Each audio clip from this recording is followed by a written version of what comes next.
Attica was fear. There was 70% black and brown prisoners, all white guards. What could go wrong? Grab the guards, grab the keys. All hell broke loose.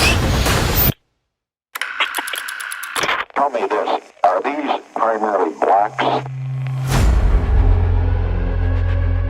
Guys were complaining about the basic things like toothpaste. A roll of toilet paper lasts you a month. The inmates were considered like animals. They beat you up in your cell and then they take you to segregation, and sometimes you don't come back. Have the inmates made any demands? There are all kinds of demands for change in the whole world. This had to be mediated, otherwise it was going to end in disaster. They wanted to use those weapons. Put your hands in the air and you will not be harmed. You will not be harmed. You will not be harmed. But that was bullshit.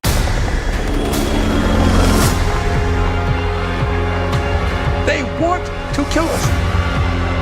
We are men. He was waking up America. Somebody had to take a stand. The Black Panther Party. Let's give it up for King.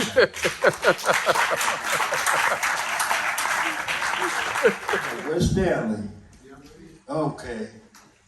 Give Stanley Nelson a round of applause. That was a powerful film. And he told me not to say this, but I think he should have won the Grammy for that film instead of that other guy. An Oscar. Sorry. I was so mad I did the wrong award. But yeah, you should have won it, Stanley. Here's King down there. Let's give King a round of applause.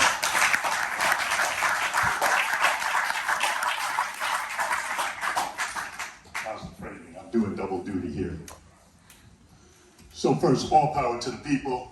All power to the people. All power to the people. All power to the people. So as you said, my name's King Downing. I was a community worker for the Black Panther Party, but first I want to recognize all of the Black Panther Party veterans and BLA, Black Liberation Army veterans who are here. Please stand up and be recognized. Some are in the back. You'll get a chance to talk to some of them and go downstairs.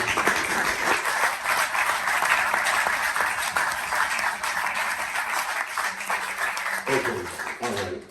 So there are some others here. Sekou Dinga's here. I don't see him in here now, but he was just sitting over here. So you'll have a chance to talk to everybody. But we're going to turn to the film of the moment. But I want to take you back a little bit. He and I have known each other since we were teenagers. But I want to ask you a story that's kind of relevant to this film festival. Do you remember Nikki's Pizza?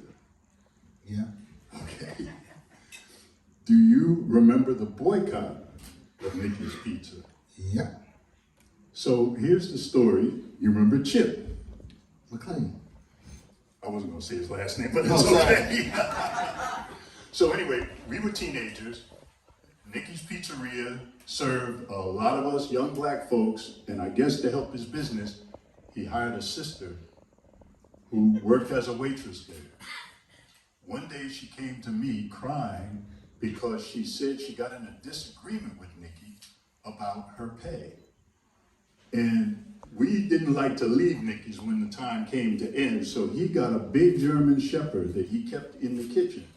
And when he told us it was time to go, you know how we are, we're like, no, we're not ready to leave yet. He let that dog loose up onto the counter and everybody ran out of there. So our friend says, when I told him we had this disagreement about the pay, he sicked the dog on me and the dog lunged on me and bit me. So Chip and I put on our berets, we put on down jackets because we didn't have leather coats, and we put on our Panther buttons, and we started a boycott of Nick's Pizza. We stood out there every day at the end of the day with our arms crossed like this in front of it until nobody, including the parents, the older folks, all boycotted Nick's, and the following summer, Nikki's Pizza was closed. So Black Power. So Chip and I actually thought we had created a chapter of the Black Panther Party because we read the paper and you know, he was he was Huey and I was Bobby, because he was kind of the intellectual one and I was the one that was really a little more scrappy. So that's my little story that takes us back to that childhood. So you remember all of that? Yeah. Okay. So now let's turn to this. What is it that you knew about Attica before you made the film? You know, I was alive during Attica. I was probably 19 or 20, and you know, I just remember it day by day, and I didn't know probably anything more than everybody else, but you know, it didn't make sense. We were following it, and then it was just this sinking feeling when Rockefeller sent the military in. I was just like, oh no. And you know, for 30, 40 years, as I became a filmmaker, I just thought about making the film of Attica, and thought that, you know, the story really hadn't been told. It didn't make any sense, you know, to do that, you know, what was behind it. A few years back, I started thinking more about it and realizing that, you know, the brothers who were out in the yard, you know, they were young, a lot of them. They were 18, 20, you know, 21. And, you know, so there were a lot of them were still alive. There were almost 1,000 guys out in the yard. So I figured a bunch of them would still be alive. And a bunch of them would not probably have ever had the chance to really tell their story. So that's when we started.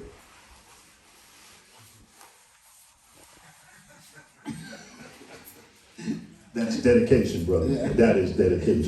Thank you. You know, so we started. You know, we started really pursuing the film. You know, seriously at that point, probably 3 or 4 or 5 years ago. What goes into making that decision? There's very little in the present. It's all historical. What goes through your mind when you decide whether you're going to pursue it or not? Well, I mean, I knew there were witnesses. I figured there were a lot of people still alive. We knew that there was some footage. You know, I had seen footage, you know, at different anniversaries or other films. I knew there was footage. We didn't have any idea the amount of footage that we would find or the amount of witnesses we would find. We started looking, and then, you know, we thought that probably all the people that were on the observer committee would probably have passed away because they were a little bit older. They had, you know, already achieved some kind of success. That's why they were on the observer committee.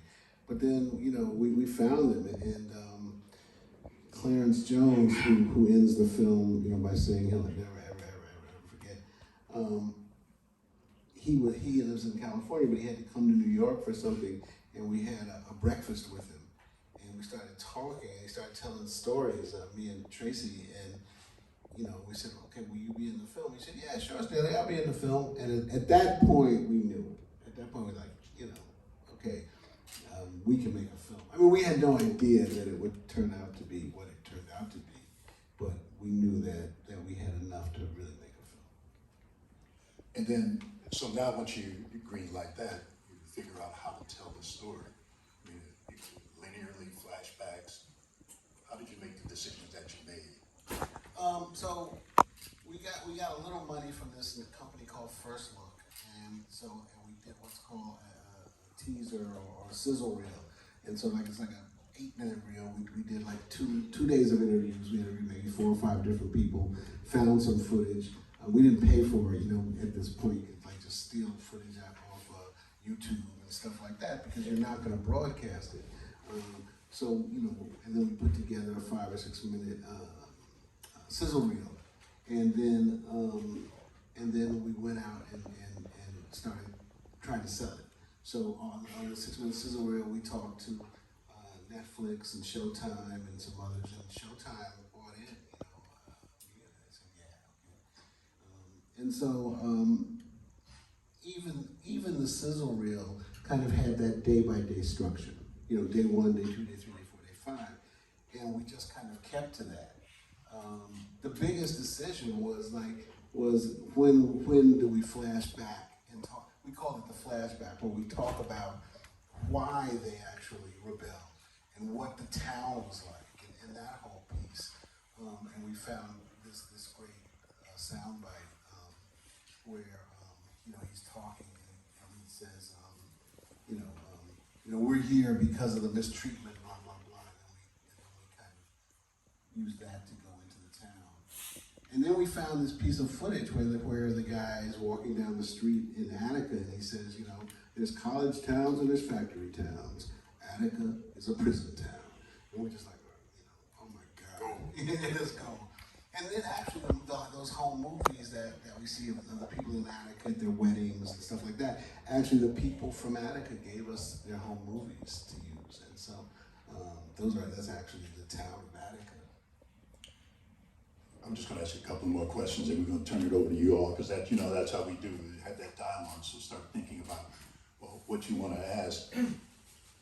Attica, for me, represented the first time that I saw incarcerated people organized, but also speaking and showing some kind of humanity and intelligence.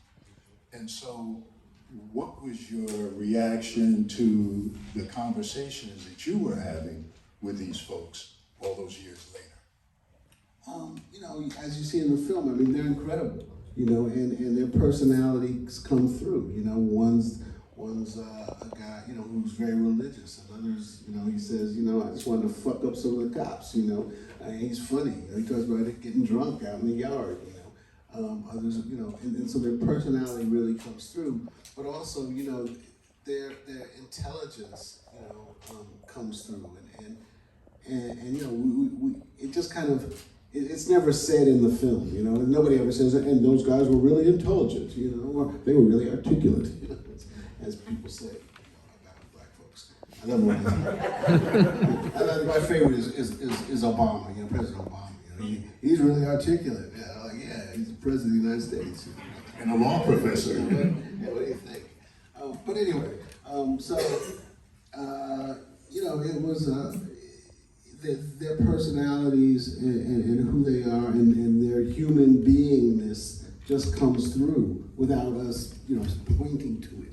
You know, and I think that's kind of one of the subtext of the film. You know, these guys are, you know, one of the guys, I was actually with him 2 days ago. We did a presentation in DC, in Tyrone Larkins, and he was in prison for 27 years after Attica, you know, because he was in for life, and he served another 27 years. I think he had served 3 or 4 years at Attica.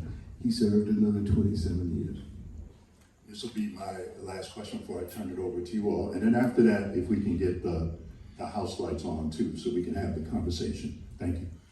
So, I don't know, every one of these films of yours takes us back into history, and then it also projects history forward. Do you think about how you think this film could be used? And if you do, what would you like to see happen with the film? What would you like to see it do or change? You know, I think that you know, realistic. I try to be a realist about it, and you know, be realistic about it. Look, I like the whole prison system to change. You know, for them people to march out of here and, you know, go, you know, beat down the doors. But realistically, I think that, you know, one thing that I always think about is the story the guy tells about the first night out in the yard, and where the guy's wandering around looking up at the sky, and he says, "What's wrong?" He says, "You know, I haven't seen the night sky in 22 years." You know, I mean, I think that if we walk away from this, if people walk away from this, you know, thinking about that and understanding that there's people in jail, there's 2 million people in jail in this country, you know, who are not going to see the night sky. They're not going to see the night sky tonight or tomorrow or tomorrow or tomorrow. So hopefully, you know, at the very least, it starts people to thinking about those people who are incarcerated, and all the intelligence and beauty of the people who are incarcerated senselessly. So actually, yeah, another one to sneak in here, because I just wanted you to just put in a quick plug for Harriet Tubman, my hero, and Frederick Douglass, my hero. Yeah, so Harriet Tubman, film we did on Harriet Tubman will premiere next week on the 4th October on PBS, 10 o'clock, and then Frederick Douglass a week later on October 11th on PBS, and those are the premieres of these films. One of the great things that we had happen is that we showed Frederick Douglass a couple of weeks ago on Frederick Douglass Avenue, in the middle of the street, on 120th Street and Frederick Douglass Avenue. at night, you know, the Image Nation put up a big screen, and it was just really a trip, you know, to be out on Frederick Douglass Avenue watching a film on Frederick Douglass. I went to that series, but I missed that one. So we got to get the word out about that. And we will be following. We'll put the word out about it. And I don't know. They may be on the schedule for next year's festival. Maybe you'll get 2 in. Yeah. All right. So we're gonna open it. You can turn the house lights on, and we're gonna open it up to you for questions. Hopefully, this is not a chance for your polemics because time is going to be short, and you'll have a chance downstairs to speak to folks. So I wanted to do 2 things first. I always thank Maisels. We've been here for 14 years. This is the first iteration. Before we started here, there were 3 film festivals, one in New Haven and one at the Schaumburg and one up at Columbia. And we didn't have a home. And so for a few years, nothing was happening. And then the Black Panther Commemoration Committee, which I'm a part of, took this on and have been doing it now for 14. But we couldn't have done it without Maisels Cinema. Albert Maisels used to sit here for the festival. He never missed a day, had his glass of red wine right down here in the chair, and then his wife, after he passed away, came. She was here last year. She was ill, wheelchair bound, but she supported us. But I also want to recognize the President Emeritus of Maisels, who is standing in for them. And I am not good with names, brother. I just met you, but please give him a round of applause and let's tell us your name.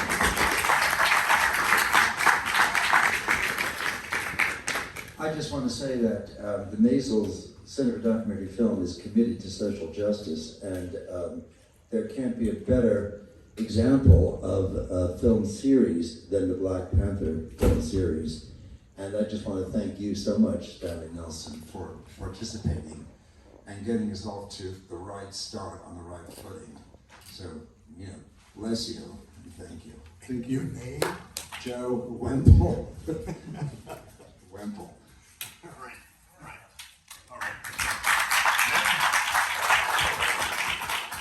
I want to do one more honorary thing, and I would like to give the first question or comment to our political prisoner, beloved brother Sekou Odinga. If you have anything you would like to ask or say, I don't mean to put you on the spot, but I have to give honor where honor is due. Thank you. No, I didn't really have no questions. I mean, I saw a lot of folks that I do in the film. You know, it's the second time I've seen it, but it's really, it makes you think. It makes you really question what type of country do we live in that will allow that. Right. And that could still happen today. It's not happening. It hasn't changed yet. Yeah, in fact, it is happening in a few places around the country as we speak. So I do have a question for you. We look at it and we see that inside from the outside. You're seeing inside as you saw from the inside. So what is your take on what you've seen here? Survival. Prisoners trying to survive the best they can, trying to improve their lives the best they can, and having that struggle. It's a struggle. It's a day-to-day struggle to survive, and that's what they were doing. Another hand for Sekou Odinga. Thank you.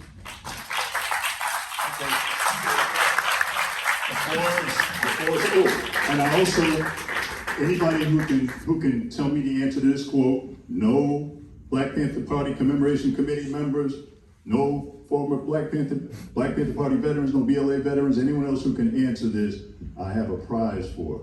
And tell me who said this quote.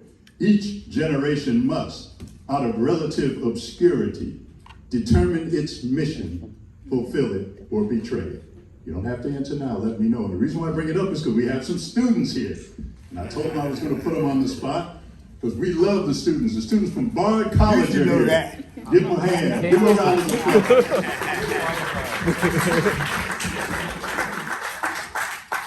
Now, some of them are here because they took a class and they're here for extra credit, but they're still here. Is there any spokesperson among you who would like to say what the class is about and what you got out of this? They're looking at each other. So we're going to call on somebody. Oh, there you go. She said, oh. Hi, Hi. What's the name of your name, the name of the class? Okay. My name is Starion. Beyonce Ambrose Smith. I'm part of Making of the Correctional State with my fellow Bard students. And the main thing I got from the film is continue to fight. Any of you have a question for Stanley Nelson? I actually would like to say something to Bard students. Oh, okay. We here at the Maisel Center. That's right. We here at the Maisel Center for Documentary Film, one of our initiatives is the Bard to Prison College Initiative. And it's becoming an incredibly important initiative for us. And I'm just so glad you guys are here. Thank you. I just wanted to say. No, that's great. That's great. All right. Any Bard students? Yeah, have a question for Stanley. Thank you. My name is Verna, and I am a Bard student. And I guess my question is, did Bobby Seale ever reveal as to why he left? Do we know why he just stayed for like 3 minutes, and the discouragement of, of all the prisoners, of him not staying, him not even walking the yard? Did we ever find out if he had something to say about that? I never found out, no. Is there another hand? Say, Bobby left. Oh, here, go ahead. Get on. Bobby left because we had a censure committee, and for him to do anything else but what he did, he had to talk with the censure committee to find out the next step of our support. We did support. And my brother was driving one of the cars with the bodyguard, and the other car was with Bobby. And the helicopters came over and said, Mr. Seale, they want you back at the prison. And as he was driving up, that's when the attack started. And they were sending a message also to the Black Panther Party that no matter what you do, we don't care about y'all. Questions? Question? Anybody? Oh, come on. Oh, here we go. Yes, of course. Thank you. I'll be quick. So, Brother Nelson, thank you for doing this. This is fantastic. I got about 6 questions. If I can sneak 3 in there. One question. I wanna ask if you have any. Is a research type question. Do you have footage of the White Power, for instance? Footage, right? Do you have any other inclinations of like Klan country type involvement in the correction officer institution in Attica? No. I mean, I think that it's an amazing piece of footage, where the guy, White Power, it's just amazing. Okay, I see you, sister. Go ahead. I see you. Go ahead. So, I've never been to a prison in New York, but I did spend quite a bit of time volunteering in a prison in Nebraska at the Lincoln Penitentiary, and I was fairly young then. I just wanted to get to work there, and then I ended up just deciding to volunteer there. And what really struck me about your film, and I've seen many of your films, was just the similarity in terms of the population of the size of the prison, the population of the prison. So my question to you, and I also wanted to offer that I used to communicate with David Rice Mondawelenga, who was one of the Black Panthers before he died, and so I was really glad to see him in that film. At that time, there was a lawyer from New York who used to come to Nebraska, and they were trying to free David Rice and David Poindexter. But also wanted to comment on the fact that the intelligence that everybody talks about, and all of that was there in Nebraska as well. You can imagine a state that had a 3% Black population when I was there. 95% of the prison population was Black men. So for me, the question that I have for you, Mr. Nelson, is that one of the things that frustrates me about the US is the failure to draw the patterns The fact that we can think that this happens in New York, in Utica, but actually the real tragedy is that all over the nation, in Wisconsin, in Montana, in Utah, Black men 20 years ago when I was there constitute the vast majority of the prison population, and you may not have a Utica there, but you have a sort of Utica in the loss of just generations of young men. So the question, I think I hope I made that clear. The failure to draw the patterns across, how can that happen? And what opportunities are there for you to show the patterns, the fact that this is really predominant in every state in the country? I'm not sure of the question exactly. I think that I think he's got it. He's asking about this being consistent all across the country. Yeah, I mean, I hope that when people see the film, I think when they see the film, they understand that Attica is all over, is everybody.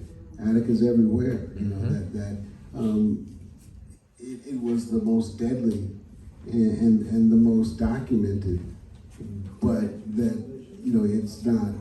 I hope people understand that it's not just Attica, and that it's a condition that we have, that you know, we have 2 million people that are imprisoned all over the country, that the vast majority of prisons in this country are in places like Attica. They're in the middle of nowhere, and that's for a reason, so we don't have to see them, and so that these communities like Attica survive off the prisons.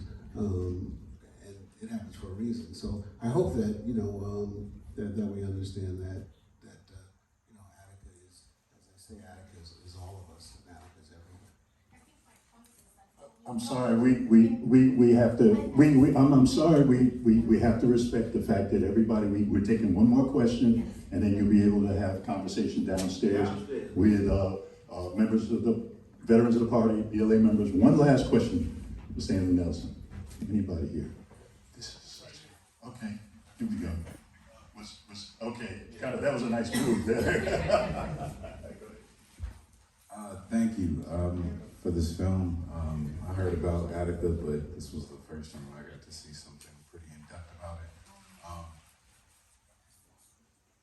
How do you feel about the fact that, you know, there are cell phones now in prisons? I mean, we have, like during quarantine, you know, in Brooklyn, like the detention center, there was like, you know, terrible like upkeep of like, you know, facilities, like, you know,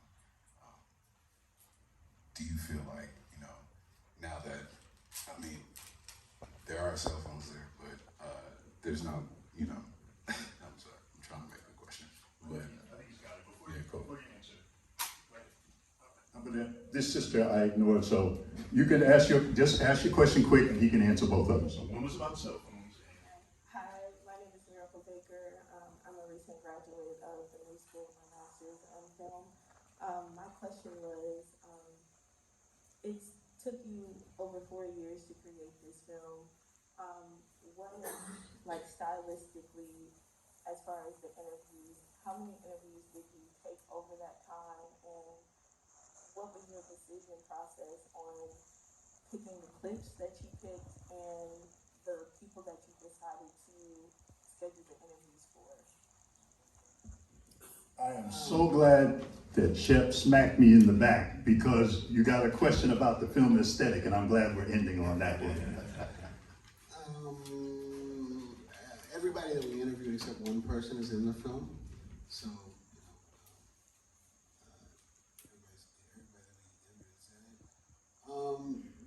we felt that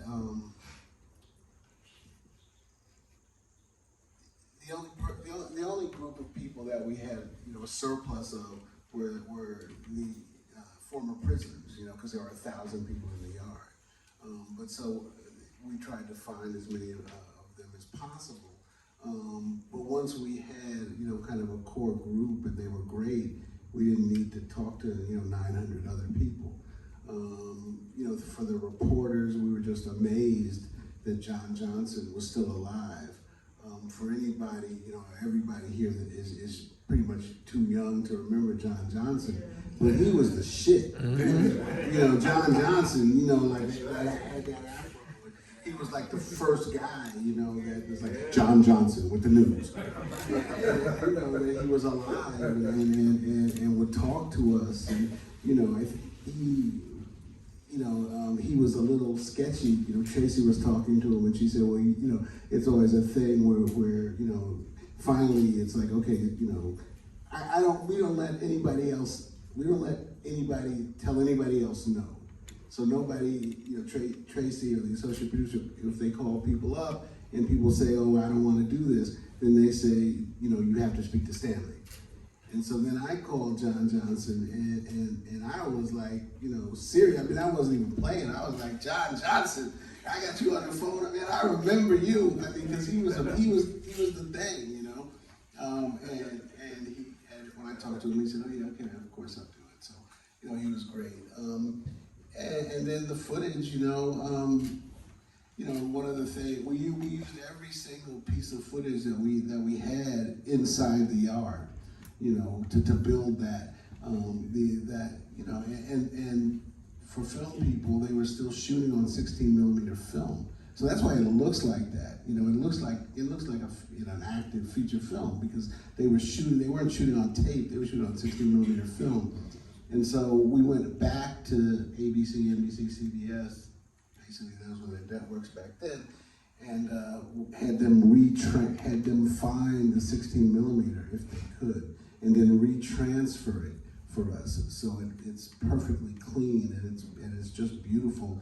And you know, the camera people there were much more skilled because back then, because 16mm film is so expensive, you know, it costs around $200, $300 or so every 12 minutes for a 12-minute reel, and then to develop it. So, you know, they had to be good, and you had to, you know, you couldn't expose it to light. You had to change it, and changing it. It was really complicated. So the people, and you know, I have a good friend who I used to work with who retired, who was a great cinematographer. He spent 15 years as an assistant, you know, just to learn. But you know, now, you know, if you ever see New York 1, you know, the reporter sets up the camera, turns it on, and runs around in front and starts talking. You know, so it was a whole different thing. So, you know, those are some of the things that went into the aesthetic of the film and making it look like it did. And then for some weird reason, the state of New York, the prison actually had a early iteration of a video camera, and that's all the black and white footage that you see in the film. And they started filming during the riot. When the rebellion started, they actually started filming. So, you know, they're filming, and then, you know, they're up in a tower just filming. And I think they didn't know how to take the mic off. So you hear them say, you know, that's the biggest, ugliest Negro gentleman I've ever seen, and all this other stuff. You just hear them say it. And also, the shot is real, where you know, they couldn't zoom in as close as they wanted, so they took the scope off the rifle and put it in front of the lens, and they're shooting through the rifle scope, so you see with the crosshairs. You see the guys in the crosshairs. I mean, that's real, you know, and all that stuff was. I mean, it was just kind of, you know, we just find more and more stuff. The pictures of the guys nude at the end, the beautiful color pictures. Liz Fink, who was the lawyer for the Attica brothers, and you know, spent like 25 years. She passed away, but she spent 25 years, you know, suing the state of New York. We called up the people who manage her estate, and they said, "Oh, you're doing a film on Attica? Okay, we'll put everything we got onto a drive and send it to you." And then they sent us this, and those pictures were on the drive. And we said, "Who took those color pictures of the nude people?" And they said, "We don't know. We don't know. They just turned up, and we've got them." You know, I'm still waiting for somebody like in the back of the room, "Don't you?" Basically say, "I shot it," and I got a lawyer. So it's too late. Yeah, it's kind of late, but you know, you never know. But you know, so one of the things we had an archival producer, and she's looking for archival material, footage and stills and the Nixon tapes, which are just incredible. You know, was it the blacks? Really? That's President of the United States. You know, she's looking like all day, every day. That's her job. So like for the year or so that we were actually in production, you know, she's like, you know, 40 hours, 50 hours a week. She's looking for stuff, just looking for stuff. I should also say, you know, one thing that you should know is that the whole film was made during COVID, during the time of COVID. So we were about to shoot in April of 2020, and COVID struck in March. So we had to go on hiatus for like 6 months, and then we couldn't hold the people any longer, the producer and the associate producer. So we just had to start because they were like, we got to get other jobs, you know. So it was just really difficult. So the archives were closed. Doing interviews, we said that we have to make this film look like it was done pre-COVID. You know, we didn't want people to be wearing masks. We didn't want people to shoot people on Zoom. We wanted it, and it looks incredible. It looks beautiful. And sometimes, you know, Tracy, who did the interviews, most of the interviews, she's in another room, and she's like, and you know, we would set up a laptop, and they would be looking at Tracy's image on a laptop, and looking like right at her image, and so the only person in the room would be the person that we're interviewing and the camera person. You know, the sound person might put a mic on them and leave, and then Tracy's in another room. And then we had to wipe down the whole room. I mean, you remember when COVID started, right? When I get the newspaper delivered, and I would wipe down the newspaper. And I'd be wiping down apples and oranges, eggs, you know, because we didn't know. But so we did the whole film, you know, during COVID, and that was just, you know, somebody asked me at one time in a Q&A, they're like, well, was there any benefit for, you know, doing the film at the time of COVID? And I was like, no. And the only benefit is maybe we had longer to think about it because we had to go on hiatus. But I guess that answers your question.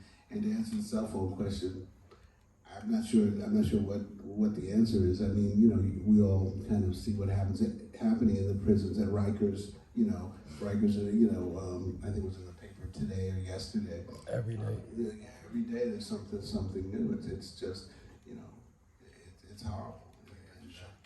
It hasn't changed. I mean, you know, it morphs. People are like, our prisons better, or, you know, yeah, maybe they're a little better. Maybe they have, like, you know, education programs in a library, but it's balanced by the fact that you now have 2 million people in prison. So, like, you know, is it better or worse? That's relative. So if we leave it there, is there a chance that you can pop downstairs for some refreshments and have a couple of cheese cubes? Yeah. We have some stronger stuff too. So before I don't want to do that. Claudia, hold the door. Sergeant Arms, hold the door, please. Everybody, sit down. We're not done. We're not done. We're almost done. So I want you to repeat after me. Freedom ain't free. Freedom ain't free. Freedom ain't free.